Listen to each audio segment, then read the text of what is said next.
Have you ever felt like you've spent so much time taking care of everyone else that you've forgotten how to take care of yourself? So much time meeting other people's needs, carrying other people's burdens, holding everything together that somewhere along the way, you've lost connection with your own heart. If that sounds familiar, today's conversation about the character strength of love may be exactly what you need. Do you want to achieve your goals, but anxiety is tripping you up? Like to keep those fun weekend plans, but depression has you canceling again? Hey, I'm Lori, dog mom, lover of nature, and hygge enthusiast. Positive psychology skills help me overcome chronic severe PTSD. If you're ready to learn how to overcome your anxiety and depression and rediscover happiness and purpose in life, then get your cozy on and let's get started. Welcome back to Practical Solutions for PTSD. We're picking up on our Not Broken Equipped series. And for those of you that are new listeners, I want to take just a couple minutes to explain what we've been doing because we've been at this for a little while. We started this in January. So the Not Broken Equipped series, we're talking about the 24 character strengths as identified in the Values in Action survey. And this is a highly scientific one. It has a lot of data behind it. They've also taken the 24 character strengths that we're talking about are the ones that are valued across all the cultures in the world, across time. You go clear back. It's way back in the Bible. You can see this in the Greek culture and even before that. So it's character strengths that are enduring and valued by pretty much everyone. Now, by no means are they all the character strengths out there. There are hundreds. But we're talking about the 24 that are common to everyone as identified in the Values in Action survey.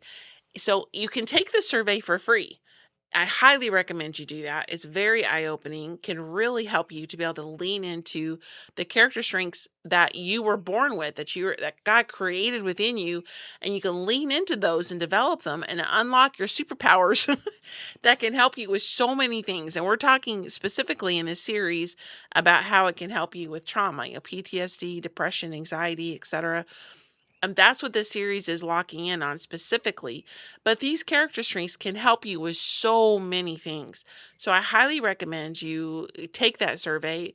You can just go to VIA Characters. So that's VIA for Values in Action, viacharacter.org. Take the survey for free. It'll identify your top 5, which is called your signature strengths, and list the rest of the 24 in the order that they appear on the survey. And there's an episode I do explaining all this. You can go back and listen to that. The previous 10 episodes, all of them are linked in the show notes below. If you go clear to the bottom, it'll have all the links of the previous episodes in the show notes below. You can go back, listen to them in order, or pick out the ones that are some of your signature strengths. Listen to those specifically. I would recommend you listen to the very first one because that's where I go into more details about the survey, what it means, how to utilize it, etc. Once you've done this, once you've taken the survey, this would be a fantastic opportunity for you to get a coaching session with me, and I can help you learn how to lean into them and to develop them and utilize them to unlock your superpowers when you're dealing with different challenges in your life. And how can I use this specific character strength to help me with this specific challenge? And like I said, the series is dealing specifically with overcoming trauma, but there's a lot of other challenges that we face. And this is something I could really help you do. So if you just go to practicalsolutionsforptsd.com/breakthrough and schedule a 60-minute appointment with me, we can get you started on this journey. And this was one of those big things that unlocked so much for me. This would be one of the big turning points for me. In a healing journey, as I've said many times, it is so not linear. You have all kinds of ups and downs and a lot of turning points, but you have those major turning points, those really big ones that make a huge impact. And this was one of them, was figuring out what my character strengths are and having permission to spend the majority of my energy developing those as opposed to constantly working on my weaknesses.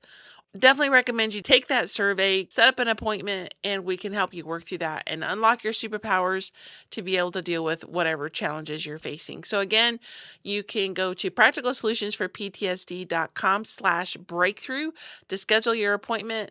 The link for the survey and all the previous episodes in the series are in the comments below. So go down there. You can catch up that way. Or you can just search through all the episodes and look for Not Broken Equipped. They're all listed under that as well.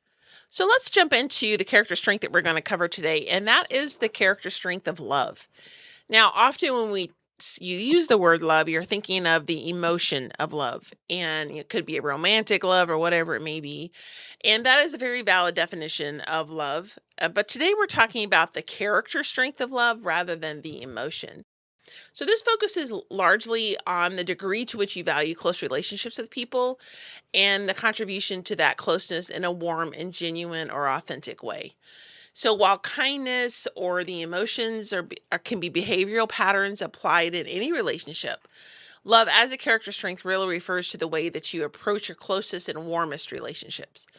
And love is reciprocal in the context of the character strength, especially. So it's talking about how you both communicate love and how you receive that. But there are a couple important things to keep in mind, and that is love is not about performing affection. It's not about meeting someone else's expectations. It's not about constantly giving or self sacrifice. At its healthiest, love is authentic connection with others, with yourself, and with life. It's noticing what matters to you, responding from the heart, and allowing yourself to engage in meaningful relationships. So I want to highlight the first part of that again because it's really, really important. Love is authentic connection with others, with yourself, and with life. It's important that you have all three in there, including yourself. And we'll talk about that a little bit more. But when you learn to have authentic connection with yourself, which may sound a little weird, but it's very true. When you learn how to do that, it really changes how you approach others and life. So while sometimes the character strength of love can be expressed in a loud way or very boisterous or very upfront or those heroic feelings, the grand gestures, it can also be very understated, very quiet, just coming alongside on a daily basis. And both are valid ways to express this character strength. Love is the ability to care deeply and form authentic bonds. And in that sense, the authentic bonds part, it would be very similar to the character strength of honesty, which is authenticity and being true to yourself. So this would have similar overtones here with this character strength. I'm taking this from a trauma informed perspective. Love starts with yourself and within yourself because trauma can teach us to doubt our own worth, to doubt our judgment, or to disconnect from our emotions completely. So, practicing self compassion can help rebuild the trust in yourself, which makes deeper connections with others possible. And I have found that to be true in myself. Some of the darker times that I went through, there were times I was just emotionally numb and completely disconnected from everything, including myself. Like I would just shut down because if I allowed myself to feel, it always felt so dark. And so I would just completely shut off all emotions. But this was impacting not just myself, but others around me and my ability to connect to them. Not only my really close friendships, like my best friend, my closest family, but also like my church family or my work colleagues. All this was being hindered by the fact that I was disconnecting from myself and I wasn't loving myself. And in that time there was this a lot of self-criticism, a lot of negative self-talk. I felt like I was failing, I wasn't the best version of who I was. I didn't want to live in this state anymore. There was all this negative emotions going on inside that were self-directed. And so until I learned how to overcome that and start breaking through on that, it was affecting how well I was able to connect to other people. And I remember specifically, my best friend and I were going on a vacation and we got to talking about various things. And one of them was my tendency for a lot of negative self talk, which would come through in my audible conversations, not just to myself, but in talking to other people that would bleed through a lot. And we talked about it and the Lord really talked to me. And as y'all know, I'm an unashamed follower of Jesus Christ. And I believe we should be led by that. And if you're not, it's okay. We still have a lot to talk about today. So don't disconnect. Hang in there with me. But God very clearly talked to me about addressing my negative self talk because it was not the way He viewed me. And my best friend actually pointed that out. And she's like, Lori, you need to pray and ask God to show you how He sees you. Now, God had been working with me on this for a while and getting His perspective on me and learning to see that, but then understanding that I was a daughter of the King and I was loved by the most powerful person that ever walked the face of this earth, Jesus Christ. And He loved me so much that He died for me. And not only that, but He walks beside me throughout this life and carries burdens with me and sees so much of that. And being able to alter how I began to see myself and to start breaking the habit of negative self talk and to learn to trust myself again, to learn to love myself and the person that God had made me to be, to lean into that. And I mean, this character strength, this whole thing is part of that, is leaning into who God made you to be. Learning to lean into that instead of fighting against it, instead of denying it, was such a turning point for me and how I was able to heal emotionally and rebuild that trust with myself, but also how I was able to connect to others. And I can't say I'm perfect by any means. This is something I'm still working through, but it was such a turning point to be able to understand that loving myself was just as important as loving others. And this is partly why the whole boundary thing is learning to love yourself and to take care of yourself. And it's not just so that you're consuming it on yourself. The reason why is so that you can be better able to serve others, to better be able to, for those of you that follow Christ, this helps you to better serve Him, to better walk this path of Christianity and to live that life out before others. If you love yourself and understand that God made you the way you are. So, leaning into that and developing it and being the person that God created you to be, it is so important. And it also is something that it's really important to understand that love is not about perfection. It's not about performance. And for those, and when in the context of romantic relationships, it's not always about romance. It's about being present. It's about warmth. It's about attunement. So being present for yourself when you need yourself, which I know sounds really weird, but it's those moments when you, like when you have a bad day, you're not trying to deny it or hide from it or suppress it, but you carve out time to say, look, today was just really rough. And, this person really hurt me, or I'm really struggling with depression, or I have no energy today, whatever that could be. It's being present for yourself. And it's not about being perfect. Coming from a recovering perfectionist, this can be hard. It's not about performing a certain set of emotions. It's, again, that authenticity. But when you learn to love and love well, this is when you begin to notice the people and the moments that matter. You can respond with care in small, meaningful ways. It doesn't have to be grand gestures. It can just be little things. Staying connected even when life feels overwhelming. So again, little things. It could be something where you were reading someone's post and you noticed something and you followed up with them privately. Said, hey, I was reading this the other day and I noticed you're really struggling. I just want you to know that I'm coming along beside you and praying for you, or I'm willing to listen to what you have to say. Do you need someone to talk to? Or I just want you to know that I care. It could just be a really quick connection. It doesn't have to be big. But love can be deeply regulating for the nervous system, both when you give and receive love. And it reminds us that connection is available and that we are capable of both giving and receiving it. And there are times when I was having a hard time loving others, and I had people that stayed in my life and still loved on me, and they provided an anchor point for me in those days. So, how do you see the character strength of love lived out in everyday life? I've talked about some of this already. I'll hit them really fast and we'll move on. But you can have listening deeply to someone without judgment. So if someone is really struggling and they're, having a hard time with a certain area in their life and they just need someone to listen and where they can vent safely, you just listen to them and provide, arms to hold them, a shoulder to cry on, whatever it may be, but to do so without judging the negative emotions that they're struggling with. Checking in with a friend or family member, which we've already talked about. Holding space for someone's emotions. So if someone needs to be able to empty some of that out and get rid of it, you have space to be able to do that. It doesn't have to be a lot of space, but a little bit.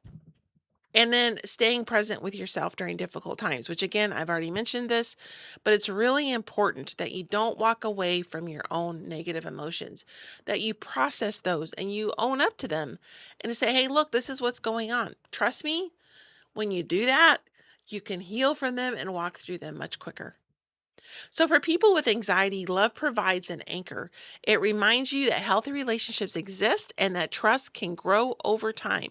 And this is particularly important if people were involved in the trauma that you're dealing with, because we can get to the place we no longer trust people, we don't trust our own judgment, and this can help us work through that. For people with depression, love, even in small forms, offers meaningful connection and it interrupts isolation and creates opportunities to re engage with life, even if those are small. And again, I mentioned there are times when I was unable to connect to people, and I had those that kept showing up for me until I was able to reconnect. And it made a big difference, even if it was just, in small ways. It made a big difference and gave me anchoring points. For seasonal depression, love can be found in relationships, routines, and activities that help you stay connected during low energy seasons. And one really important thing, since we're talking about the character strength of love, is if you look at the love language that is your dominant one or even your secondary one, and you find ways that you can use that in this process during seasonal depression, it can make a huge impact. In fact, I did an entire series on this, which I won't get into all that right now because there's a whole series you can listen to. But if you look for Cozy into Chaos, there is, I think it was either 5 or 6 episodes that I did on how to couple your love language with the Hygge practice, which really helps you with those low energy months, helps you through seasonal depression. You can put those two together and it can make a huge difference. And one of them, like this mentions relationships and routines, activities. If you are a quality time person, being able to set those routines where you're able to consistently connect with people can be very helpful for you and help you during those times of seasonal depression and low energy. So love is less about performance and more about presence, care, and genuine, authentic connection. Now, as I mentioned before, there's definitely a dark side, and I've hit every single one of these. Oh, when love, the character strength of love is misunderstood or overused, it can turn into self sacrifice at the expense of your own well being, thus, me having chronic severe PTSD and extreme burnout.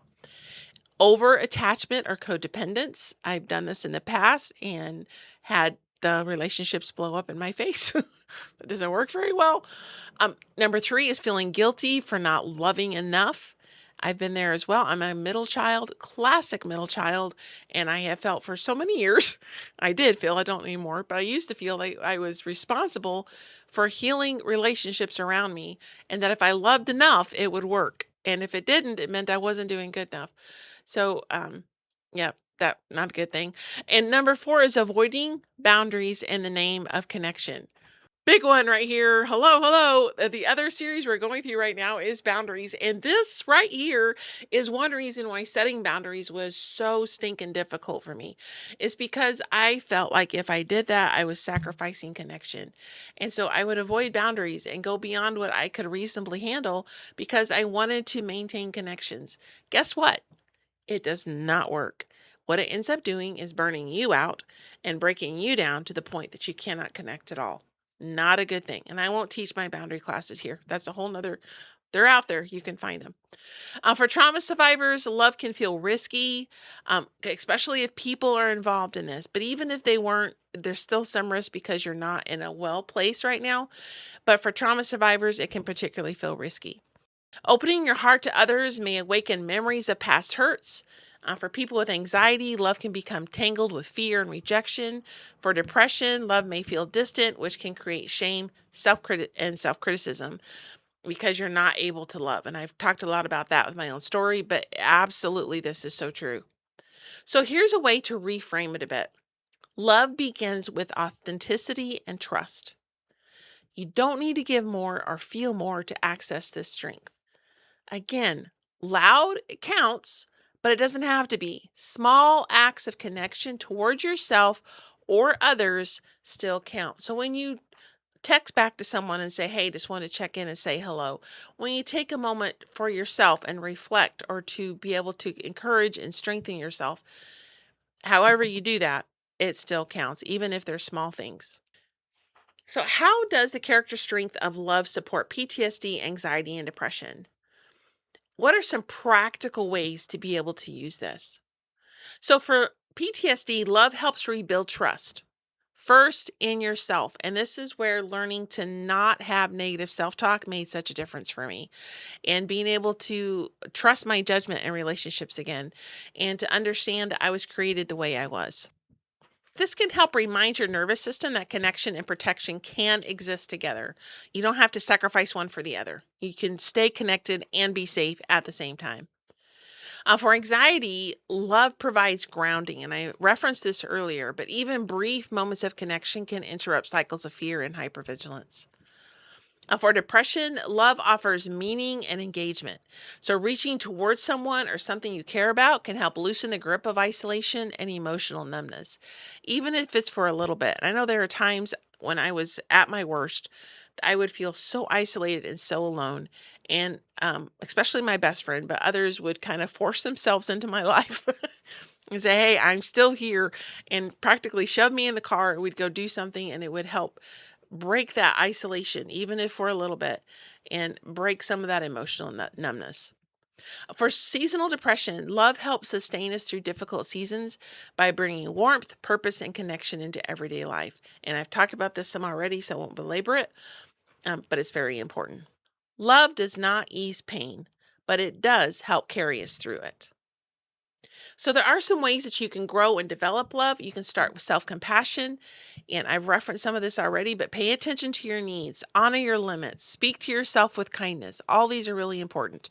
Number 2 is to notice opportunities for connection. This could be small things, little things. It doesn't have to be big, but just take those small moments, a smile, checking in with somebody, listening for a little bit. All these things are important moments of connection. Number 3 is maintain healthy boundaries. Please, let's do boundaries. Love flourishes when it includes respect for your own needs. When you are not exhausting yourself, you'll be able to love much better. Protecting your energy is not selfish. It's part of genuine connection. This is how you're going to be able to show up for that person day after day after day if you take care of yourself. If you don't, at some point, you're not going to be able to show up for them. Number 4 is to reflect on your intentions. Ask yourself, am I connecting authentically, or am I pushing myself out of obligation? Am I connecting authentically, or am I pushing myself out of obligation? And then adjust as needed. Love grows best when it's honest, balanced, and freely chosen, not forced or performed. So I'm going to wrap this up. I know I'm running a little bit long today, so please be patient with me. We're going to wrap this up. But I want you to remember, love is not obligation. It's connection, care, and presence expressed in meaningful ways. If you're in a place right now where love feels very distant, that's okay. It doesn't mean the strength is gone. Doesn't mean that it's not available for you. It just may simply need some space, some compassion, and some intentional attention. So we're going to end with a reflection that you can carry this week. What is one small, authentic way you could experience love this week toward yourself, another person, or life itself? You don't have to act on it immediately, but notice what comes up when you consider the possibility. And then, at some point this week, take action. If you would like some help in mapping out your character strengths and how you can use them in your everyday life to turn on your superpowers, go to practicalsolutionsforptsd.com/breakthrough and schedule your appointment today. Hey, my friend, I hope you enjoyed today's episode. If so, would you please take 30 seconds and share it with someone you know who may be struggling with depression and anxiety? Also, would you please leave a quick review for the show? Knowing how this podcast is helping you fills my heart with so much joy, and it motivates me for future episodes. For now, it's time for Sam and I to head outside to enjoy some sunshine and fresh air. We'll see you back here on Tuesdays and Thursdays for more great episodes.